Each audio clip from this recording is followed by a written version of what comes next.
I love my theme song. This is, I don't know if you know the late Sparrow, the poet. No. Okay, I don't know. This is one of his last recordings. Oh, okay, that's dope. Hello and welcome, Detroit, to this week's session of Beauty in the D, where we focus on power, wealth, and style. I have to give a few quick shout outs to Giovanni McCall, also known as G, the short hair slayer who keeps me slayed, and to Mina Martinez, who handles all of my media marketing, and last but not least, the London consulting firm who sponsors and powers this show. So every week I bring the best guests, and of course I'm not going to disappoint you this week at all. So I want to make sure that you know that you are watching Beauty in the D. We are live streaming on Facebook, YouTube, Twitter, and other social media platforms. So please follow, like, share, comment, and subscribe. And more importantly, thank you for watching Wjzz Cool Tv, the coolest station in the world. So I have with me here today Miss Erica Smith Gomez, and I'm just going to start with reading her bio. I read bios every week, but this bio was really one that stands out of all the ones that I've read thus far, and I like because it reads like a story. So I'm going to go ahead and read the bio, and then we'll get her fully introduced. This is her bio. I'm just a girl from the south side of 8 Mile Road that many people fear to venture to, but that very same hood gave birth to some of the most original talent known to the world. Motown had no choice but to flow through my veins, but the Mo, in my case, is in motion picture. An undeniable passion for film resonated in my bones, and the need to see stories with people that looked like me excited me even more. I was born in 1979 and raised on the east side of Detroit, and I attended Cass Tech High School for 3 years. In 1997, I enlisted into the U.S. Air Force straight out of high school. While based in Abilene, Texas, in 1998, I had my oldest son, Sean Van Hosen. Am I pronouncing that correct? Sean Van Hosen. Okay. Having my son changed my outlook on the military, and in 1999, I was discharged and came back to Detroit. I enrolled in community college, and shortly after, I began writing children's stories. I submitted to different publishers, but only received rejection letters. So I took a break from writing, and in 2007, I got married. I welcomed my second son, D'Angelo, in 2008, and 2 years later, I found myself writing again. But I decided to venture into screenwriting. As I was educating myself and honing my screenwriting skills, I then gave birth to my daughter, Helena, in 2014. I submitted film query letters to different production companies around the country, but unfortunately, no one was interested. I again took a break from writing, and at the same time, my mother fell ill and needed a liver transplant. I focused my attention and time on her and became her caregiver. In 2018, she received a successful liver transplant, and I was finally able to have some solace during her recovery. My peace would come to an abrupt end in early 2019 when my oldest son, Sean, was killed. My life spiraled out of control, and I found myself in a dark place for a while. Eventually, I will pull myself together to launch Sean Van Productions and Sean Van Entertainment in honor of my loving son. After facing so many adversities, I decided to give myself an opportunity since others wouldn't. I promised myself that I would master my genre for any age or race and prove that Detroit has a variety of different stories to tell. Since then, I've written concepts that range from drama to fantasy, teen comedies to science fiction and animation. I have won 9 first place screenplay awards at different film festivals across the United States of America, and several finalists and semi-finalist awards. Currently, I have 2 films, actually it's 3 though, right? 3 films on Tubi and 2 upcoming projects that will be streaming soon. I also have 3 children's books on Amazon and 3 more that I'm currently having illustrated as we speak. Lastly, I go by Erica Smith Gomez, and I am continuously working to build a plethora of screenplays and children's books with a variety of unique and fresh concepts. Ladies and gentlemen, help me welcome Erica Smith Gomez. Welcome to Beauty and the D. Thank you. Thank you for having me. Thanks for being here. You have such, like I said, your bio. It's a story, girl. Like that's a movie, right? That's a screenplay right there. Thank you. Yes. So before we get right into the movies and Tubi, because you know Tubi is hot, and we in Detroit we support Tubi and we love Tubi, and I feel like the Detroit movies be some of the realest, the best. I feel like I can just resonate with the lingo, you know, of course the backgrounds and the scenery, you know, and we feel like we can be a part of the movie. But I want to start right with the Air Force. Okay. So What made you go to the Air Force in the first place?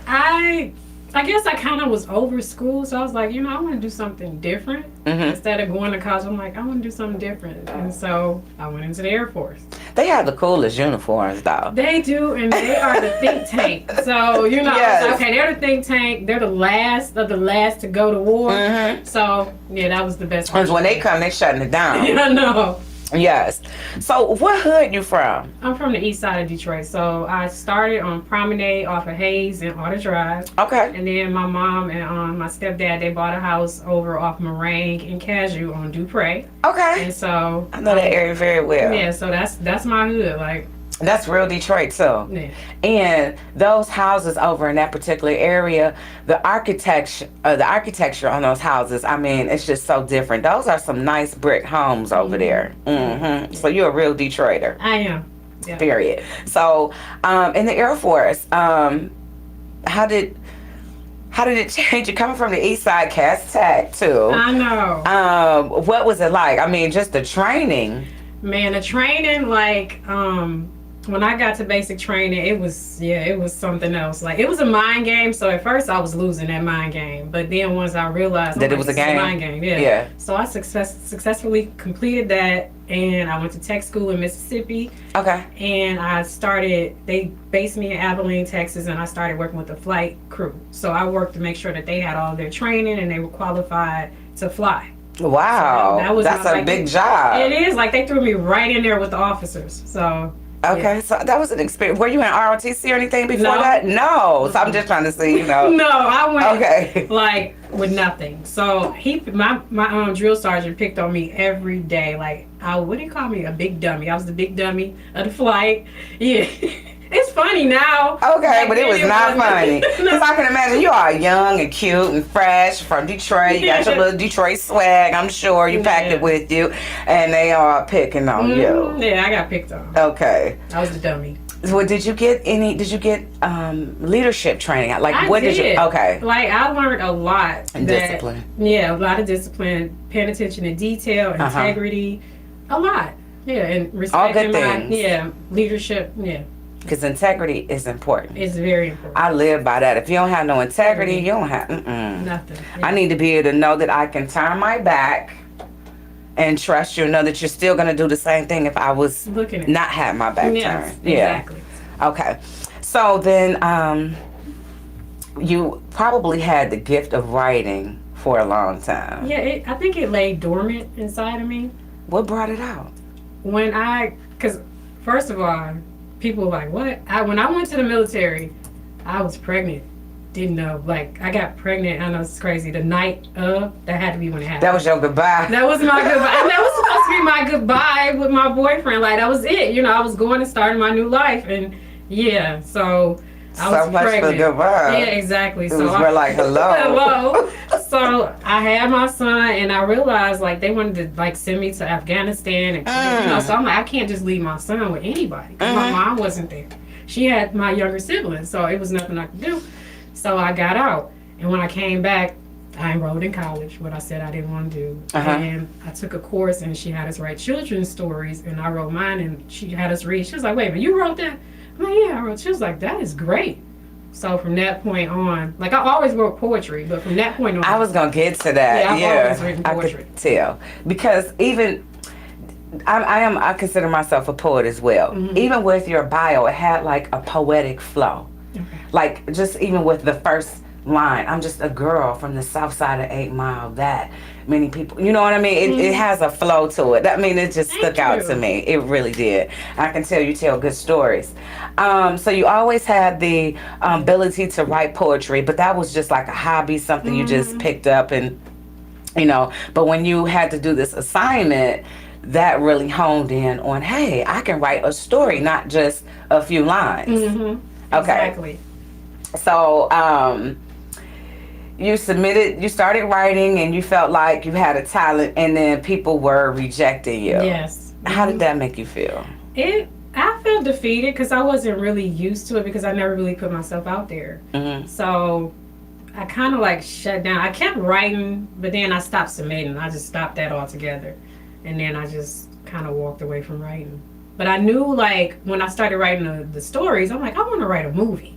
Because I love movies. That was my family time with my family. Like, we would, like, my stepdad, we would go to the video place. Back when we had Blockbusters. Yeah. We would go there, like, every Friday. He would rent, like, 6 movies, and then he would dub it with 2 VCRs. Yeah. So we had, like, all these movies. So I've seen so many movies. And so I was like, I want to write a movie. But I didn't know how to write a movie, so I didn't really pursue it. I remember those days. I kind of miss those days too. The line at Blockbuster used to be long, and you'd be standing there, and you'd be like, "Oh, we got to get the movies back. We got to get them to the drop box. Oh, you got to rewind it. Because they'll charge you." Yeah. The good old days. So you love movies, and you continued to keep writing, even though they were rejecting you. So that talks about perseverance. I'm sure you picked up some of that along the way in the Air Force. Yes. Not giving up. Yes. Yeah. The big dummy. Yeah, like, dummy. No, I'm not. I'm gonna write my way out of this. Exactly. So, I'm sorry to hear about your son being murdered. Did it happen in Detroit? Well, he was hit. He was hit by a car. So, and it happened in Warren. I can't even go over there. But it happened on 9 Mile and Van Dyke in Warren in 2019, January 13, 2019. Okay. He was 20. Yeah. A baby. Yeah. And do you think that some of your healing comes in the form of writing? Is that therapeutic for you? It is. Yeah. Yeah. So then Mother's Day is probably hard for you tomorrow, I'm sure. I don't really even want to celebrate. No, even though I'm thankful for my mom that she's still here, you know. So I'm thankful for that, but yeah. And then you still got your 2 other children. I do. Yeah. So you got to be, you know, and thankful for that. I'm sure this is all a healing journey. But you named your production company after him. So that you memorializing him, does that give you some type of strength? It does. And energy to push on? It does. Like, he motivates me, and that's what keeps me going. Yeah. So the fact that you can do different genres, you know, a lot of people, they stick to one style of, like, if you write gangster stories or gangster movies, you kind of, it's a part 1 and a part 2, and you know, you are so different. So I'm gonna talk about the movie that I watched from beginning to end, Contract Killer. Okay, y'all, I'm not gonna spoil the movie, but it's suspenseful, it's a thriller, and the ending had me all messed up. Girl, what was you on when you was writing that? Was you on some of this wine that we drinking right here? Cause actually, no. Like, I had that concept. I probably thought about that concept probably back in like 2014. But I never really acted on it until I linked up with this who was my ex-partner now, but I linked up with him. He was like, "Why don't you write something and you direct it?" I'm like, "I can't direct, you know." But he convinced me, and so I'm like, okay. So I was like, I do have a concept, and I already have like 7 screenplays that were completed. But I'm like, I want to do something that's kind of what they're doing on Tubi. So that's why I went ahead and wrote that. And yeah, I just came up with that. And let me just tell you, that was a hell of a movie. Thank you. Yes. How long did it take you to write that? Literally, because I was working, where was I working at? I think I was working at the hospital, at St. John. So at St. John on Ross. And so I was writing. You love that East Side, don't you? I know. I know, right? Yeah, the East Side is in my bones. But it took me maybe 7 days, and that's not... A week? Yeah, it probably took me a week, but not really a week, because, you know, I would do like maybe 5 hours here, 4 hours, you know, like out, you know. Yeah. Wow. Yeah. So that friend. Casting. How did you find the people to? And I saw that was one of that's on Homestead. Mm-hmm. Is it Homestead It's Entertainment? Right. Homestead. Dennis Reed. And when I hear that, don't, Oh, you yeah, know, Dennis Reed. yeah, I'm like, oh, this gonna be a good one. I don't know how he does it, but it's like, whatever. When I know that when I'm watching it and I hear that tone come on, I know it's gonna be a banger. Mm-hmm. You know what I mean? How did you come up with the casting, and how did you hook up with Dennis Reed? So, believe it or not, nobody wanted to work with me. Like, nobody. Straight up, Yeah, no. they just didn't know. Yeah, because I didn't have a name. I did, like, I wrote the invite, and I was like the AD on that, and I helped out on that, but nobody really knew who I was. So I asked Marietta and Giovanna, because they both were in the invite, if they would be in Contract Healer, and they read the script and they loved it, and so I'm so thankful that they believed in me. And then my ex-partner, he knew Will Coleman, so he reached out to Will Coleman. Will Coleman liked the script, so that's how I got them, and then everybody else kind of just fell into place. Wow. So they read it. They didn't reject it. They was like, oh, that's what's up. We want to do it. Okay. So, I got to do our station ID. Hey, you're watching Beauty and the D, where we focus on power, wealth, and style. We're live streaming on Facebook, YouTube, Twitter, and other social media platforms. Please follow, share, comment, like, and subscribe. And thank you for watching Wjzz Cool TV, the coolest station in the world. We have with us today Erica Smith Gomez, and we're just sitting here talking about her accomplishments in the motion, in the cinematography avenue. And so you got these guys to come on with Contract Healer. They read the script. They was like, it's a bomb. It's a bomb movie. Listen, go on Tubi and watch it. I'm telling you, you're not gonna believe the ending, but I will say that best friend. Can't trust these. You know what they say. So they, you did, basically they read it and were like, okay, we want to do it.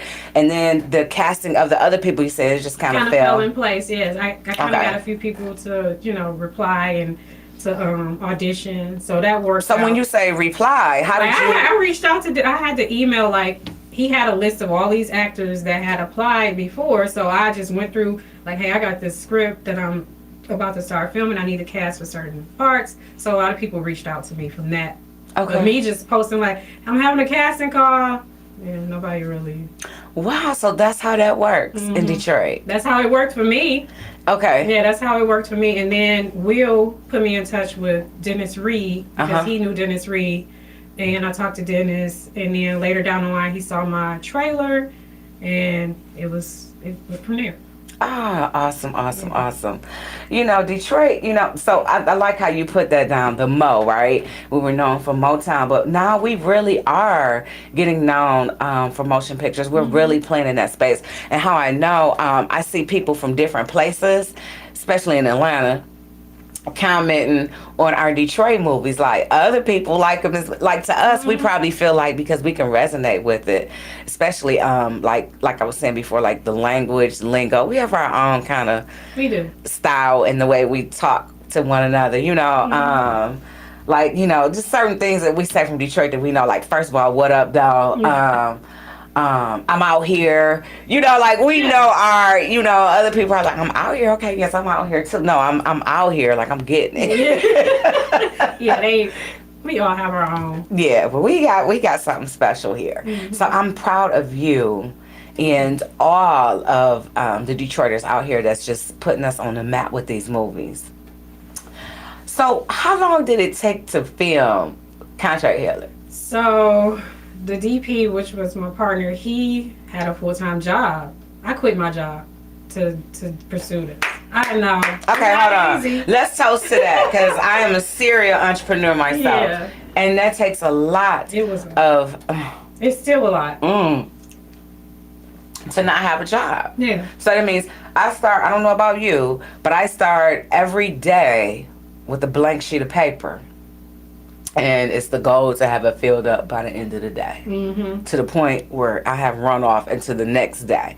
You just have to it's a different grind when you out here for yourself versus clocking in every day. It is. You know. Very different. What were you doing at St. John? Is that where the job that you quit? I'm assuming. Is that the job that you quit? Yeah, that's the job that I quit. I was in I can't, where you get the supplies, the supply chain. So Okay. I was in supply chain, and so when the nurses and staff needed anything, we had to fill these orders and take it to them, deliver it to them. Mm-hmm. They weren't the friendliest people. Like, it was, they would belittle you. It was More insane. belittling than the Air Force. Yes, Because the Air Force was playing games. Yeah, they These played people was mind just games. being These straight up people- nasty. Yeah, yeah. And you think Mhm. like you're supposed to have a great bedside manner, but you're treating me like- Yes, how are you imagine treating these your patients. Yeah. Yeah. So it wasn't easy. Me being in the Air Force, everybody makes fun of me. I've had probably like 50 jobs. Like, but I realized like it's not for me. That's why I was never happy, because I'm not a corporate America girl. That's not for me. I'm an artist, you know. You're an artist. And I was trying to fit myself into this box that where I didn't belong. And no offense to anybody who's corporate America. Oh yeah, none But at all. it's just not me. Yeah. Yeah. You like Erykah Badu. I'm an artist and I'm sensitive about my shit. Exactly. I feel real. Erykah Badu. Yes. Okay, so going back, so your partner, he had a job, so you guys were having to do this basically On the weekends. Oh, all of this was done on the weekend. And it was all shot in Detroit? No, we were kind of like all over the place. Mostly in Detroit, Pontiac. We were like, But Michigan. yeah, it was in Michigan. Yeah. So, I'm sorry, but I really am excited. I want to know the answers to all this stuff. How do you guys choose like the location, like even the house where the main character was? I'm not gonna go all into it. How do you guys choose these scenes and these locations and then put it all together? It's kind of like, we kind of do a lot of guerrilla shooting, and that's when you really don't have the budget, you know what I'm saying, or the means. So, Because this movie doesn't look like a low budget. I just want to say thank you, it is. I mean, because you're saying that, but Yeah. the quality of it was still very good in Thank you. in the storyline. Thank you. Mm-hmm. So we take what we can get. Now I've learned since that movie, like I do Airbnbs, but I really like to do houses where people actually live to make it feel more realistic. Yeah. But with Airbnbs, I reach out to them like, hey, I'm filming a movie. Is it okay for me to use your place? You know, blah, blah, blah. And I'll say, yeah. Or they'll say, Oh, they're nah. receptive. Most of them are like, sure, you know. So that's what we do. And then since I write it, I wish I had what Hollywood has. They write it according to, they know what the setup looks like. Yeah. You know, we don't. Okay. So that's what makes this even more challenging, because you don't really know what you're walking into once you start filming that day, because 9 times out of 10 you don't have access to it yet. So when you do the Airbnbs, you have no idea No, what you're just looking at the pictures, and then You just fake it till you make it. exactly. You are an East Side chick. Exactly. So, Yep. Okay, so how many weekends did it take to do that? So we started, I want to say May 14th of 2022, and we finished July something 2022. So it took us about 2 months, a little over 2 months to do it. Wow, you are so creative. Thank you. Okay, so let's talk about this other movie.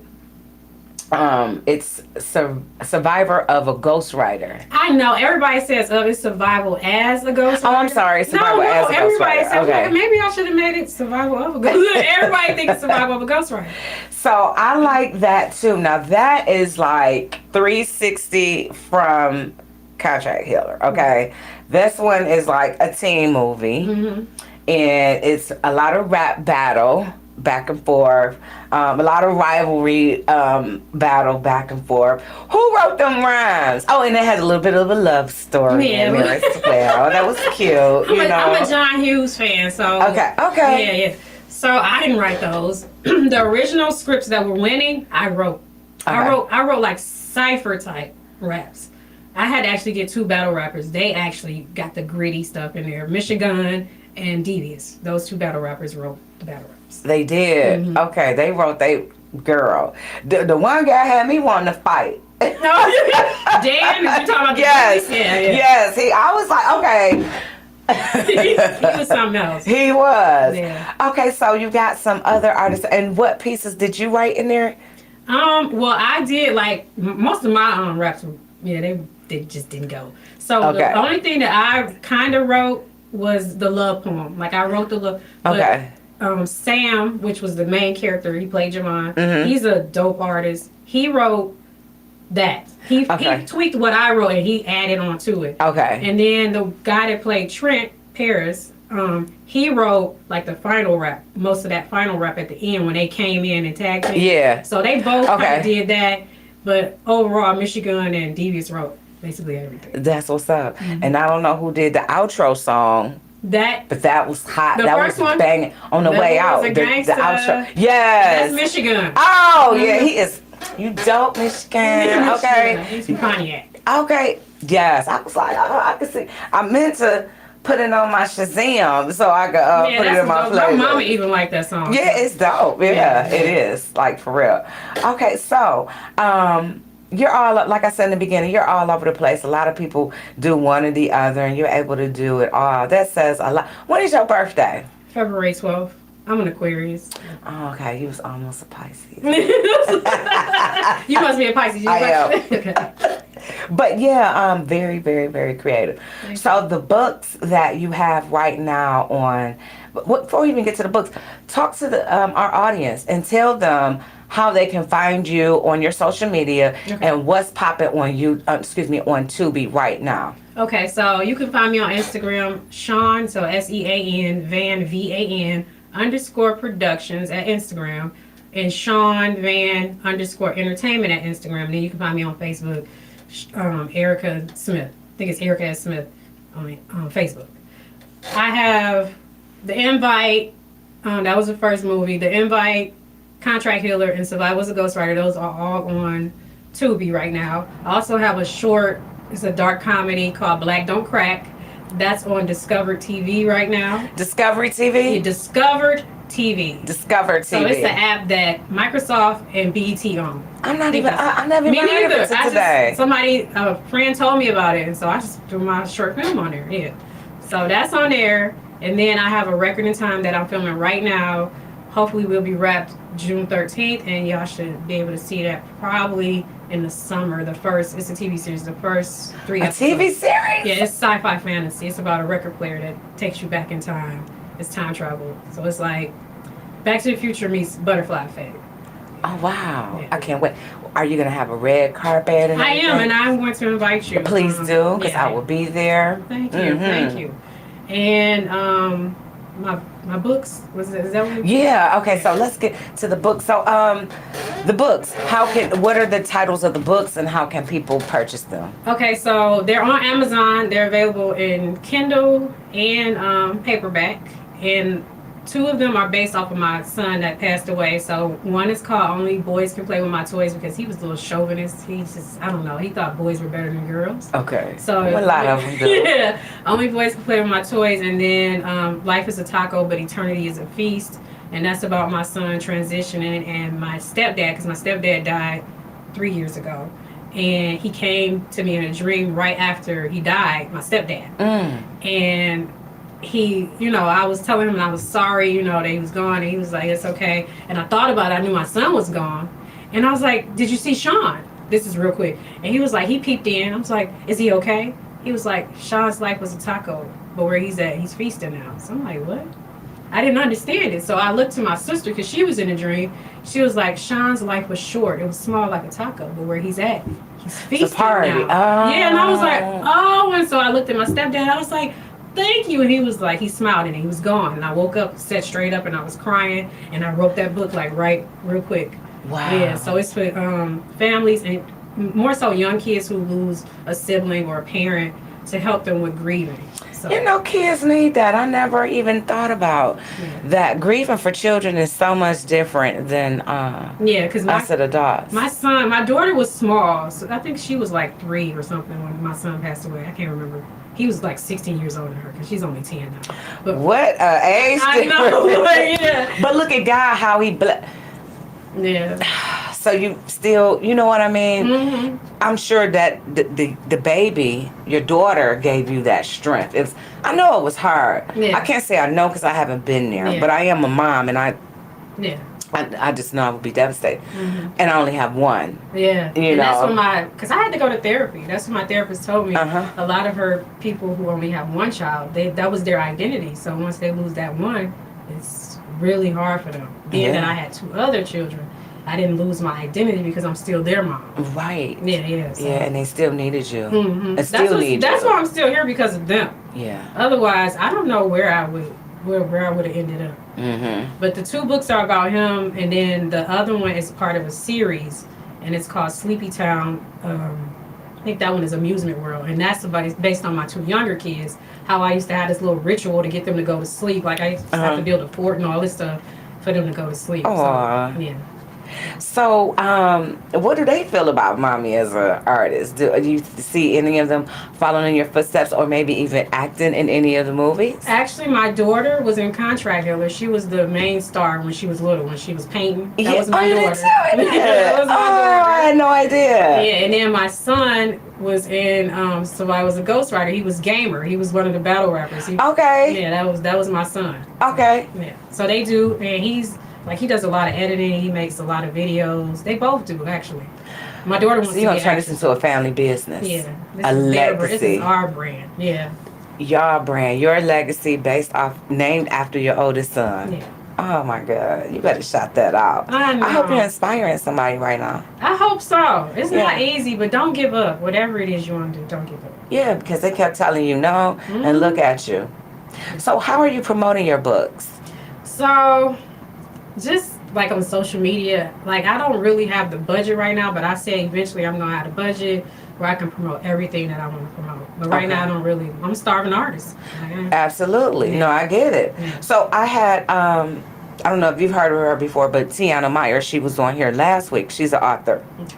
I'm going to give you her, when we get off the show, her PR's information.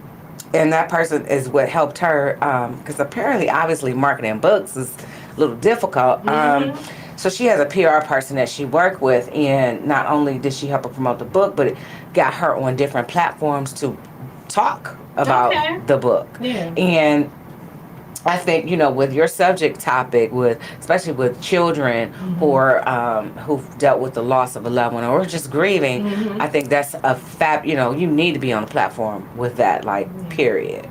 Even, look here, I'm about to throw out some ideas. Even here with some of the local schools, I think that's maybe a conversation that you should have with even some of the charter schools. Hey, I got this book, because people are dying all the time. Yeah.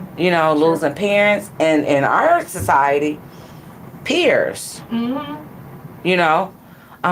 don't know. The idea just came up. Yeah. That's something I would love to go to schools and read to kids, and so yeah.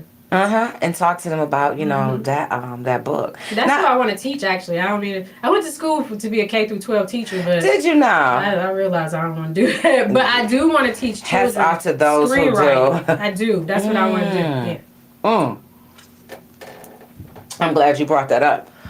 So you went to school to be a teacher. Who taught you how to screenwrite? Me. I started in 2010. And you know how it was popular, the how to do dummy or how to do... the such and such books for dummies, feng shui for dummies, all of that, yeah. Screenwriting for dummies. So I bought a book. I started reading all these different screenplays that I could get access to that was from Hollywood. And I got final draft, and I just took it from there. Are you serious? So you are very serious about your craft. Yeah. And you honed in on it to the point where you taught yourself. Did you do any extra classes? Eventually, I want to say in 2016, I went to New York and I took this intensive course in Manhattan. But everything he taught me that he was teaching us, I already knew. So I was like, well, I did something right, so it just reinforced it. Got you. And so to those who are watching, you are watching Beauty in the D, where we focus on power, wealth, and style. We are streaming live on Facebook, YouTube, Twitch, and Twitter, and other top social media platforms. So please follow, like, share, comment, and subscribe. And thank you for watching Wjzz Cool TV, the coolest station in the world. And we have with us today Miss Erica Smith Gomez. And we are talking about motion pictures in the D, cinematography. And screenplays and writing books. She does it all.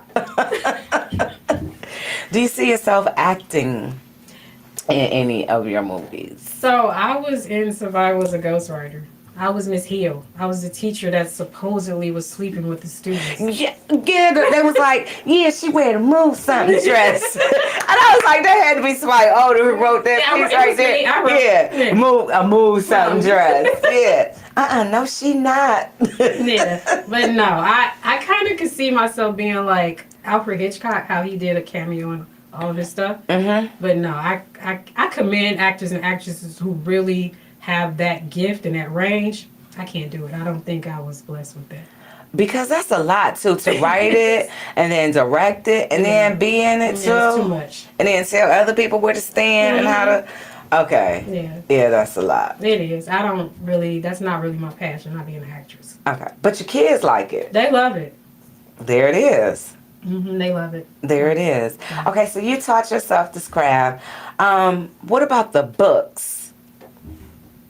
That's different from. Is it different from writing a screenplay? It's very different because, believe it or not, I tried to, like, one of my animated scripts, I tried to write it into a novel, and I probably could have, but it's just too much into writing. I tried to write 2 novels, and I still haven't finished. That's just not Okay, you got to explain the difference to me, because I keep saying I want to write a book, but I don't know how. Like, it's a lot of visuals that has to go. Like, you have to be able to visually... With the screenplay or the book? No, the book. Oh, with the book. You have to visually tell this story to keep them, and so they can see it like it's playing out in the movie in their head. You know what I'm saying? So it's a lot that goes into writing a novel. Not saying that I can't do it, but it's just not my thing. But with a screenplay, you write what the audience can see and hear. You don't want to overdo it because it's not a novel. So it's more basic than a novel. You know what I'm saying? Really? But the only thing is with that, dialogue. Your dialogue can make or break you. So if your dialogue is not realistic, and that's why I try to listen to people. Like, I've had so many conversations in my scripts that I just overheard somebody saying. You know what I'm saying? Because I'm constantly listening to dialogue, people talking. Right. Because you get in there and start writing, knocking the script out with this dialogue, and then the actors start reading it, and you're like, oh, that don't sound right. Especially when you're talking about something based out of Detroit. Yeah, like, oh, that don't sound right. That sounds forced. Right. Nobody talk like that, so I have to, you gotta be. Because I do see movies on Tubi like that. That's not Detroit movies, I'm gonna say that. But, you be like, this, okay. Yeah, like, people don't talk like this. Sound like no gangster. Yeah, people don't talk like this. So you have to be, when it comes to dialogue, it's not easy to write dialogue. I imagine. Because you writing, but I don't know, because I'm not a writer person. Like I said, I just wrote a few poems. Mm-hmm. So, in terms of dialogue, in my mind, I'm thinking it's the same. And because like in the book, and you're telling a story, right? Mm-hmm. You got to write the characters in the story, right? Yeah. And then on the screenplay, you're writing, but you like... But it's different. What she said, and then Ronald said, and then... Because, like, okay, so when you're writing that dialogue in a novel, the person is reading it. So you could read my script, and the dialogue could be perfectly fine to you. But once those people actually get to saying that dialogue, sometimes it doesn't work. It doesn't sound right. Reading it is okay. But when they actually say it, you're like, wait a minute, ain't nobody gonna say that. Mm-hmm. Or that's just too much. Mm-hmm. And then it's how they deliver it as well. Like, you have to put some beats in there. People don't just ramble off all these words. So that matters too. The right pause. Yeah, the right pause, the inflection. Yeah, like, everything has to be right. And so you direct all of that. Yeah. Oh my goodness. It's not easy.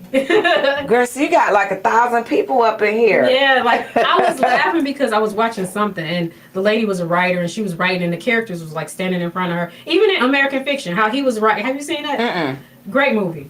He was writing and the characters were standing in front of him talking and you like, nah, that don't sound right. So he'll erase it so they go back. So that's how it actually plays out in my head. Like, my characters are like right in front of me talking and moving and yeah.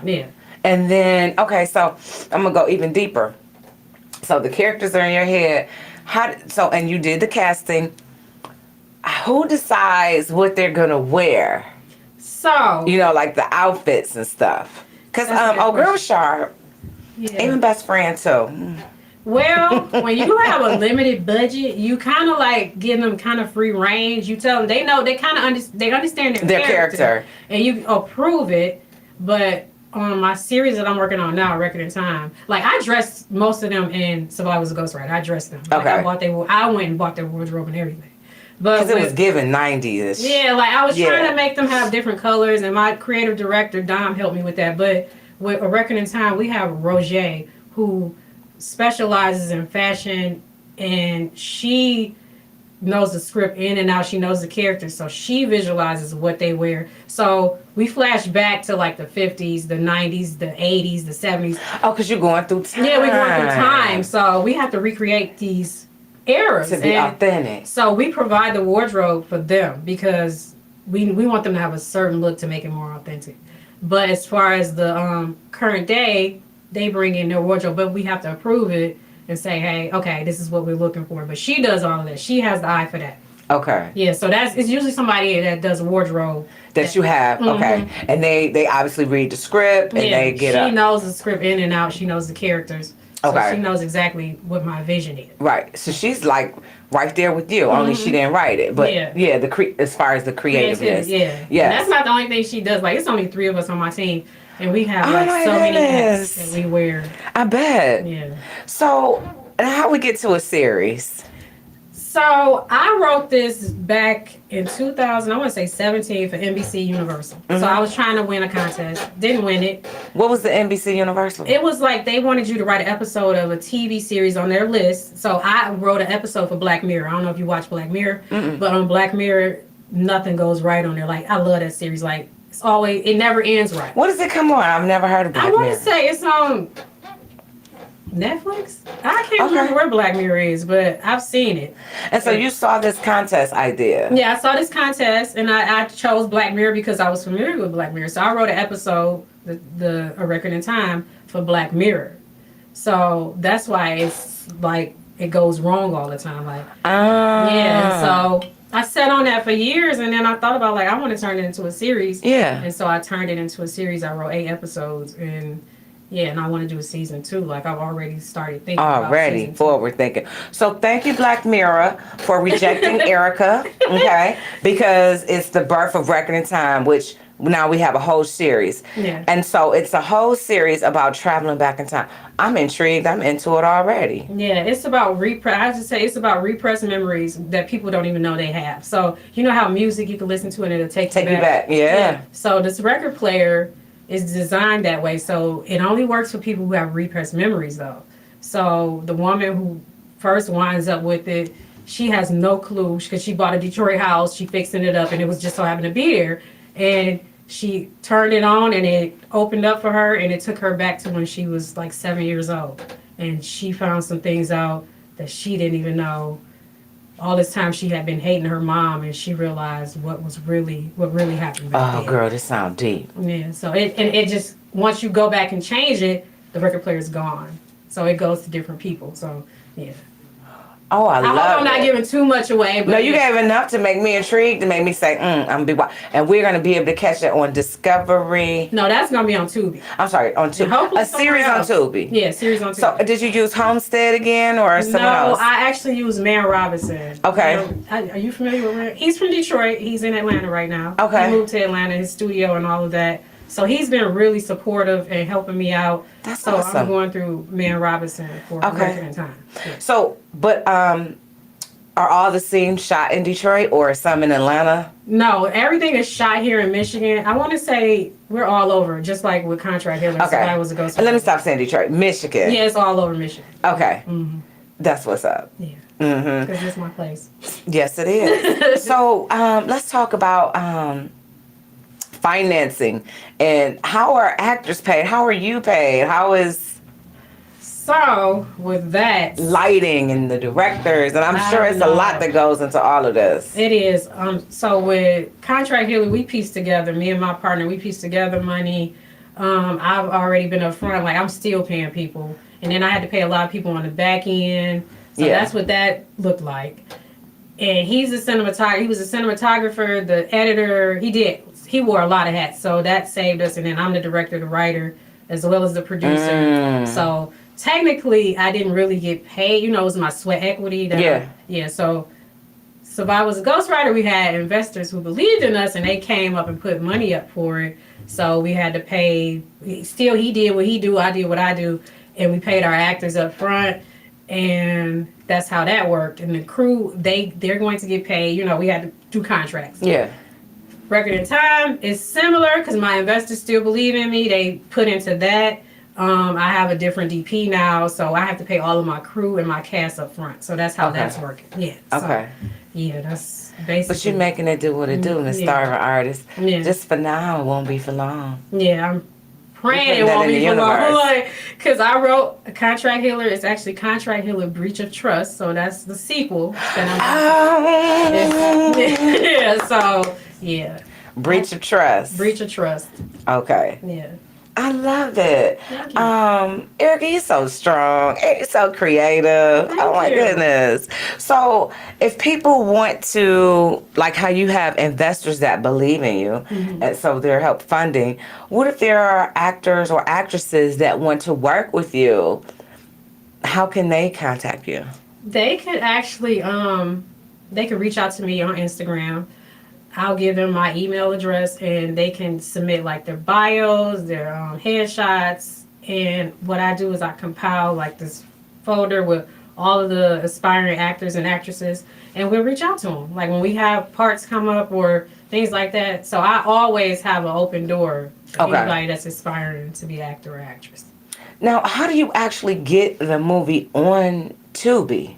So with Contract Healer, I went to Dennis Reed. So Dennis Reed was my distributor, and he put Contract Healer, you know, he did all of that, and he got Contract Healer on Tubi. Okay. With Survival as a Ghostwriter, it's the same thing. Survival as a Ghostwriter and A Record in Time, that, with Man Robinson, I went through Survival as a Ghostwriter with him. He did the same thing that Dennis Reed does. But with Man Robinson, if you're like making a movie and you're stuck, I was kind of stuck with Survival as a Ghostwriter. I couldn't finish my post, which was the editing, and yeah, that's a whole nother story. They stepped in and they helped me get it to where it needs to be, and then they distributed it. So he offers that. So any filmmakers watching this, if you have a film that is, I think, at least 70% done and you just can't get it finished, you can reach out to him and he will help you and he will get it on Tubi.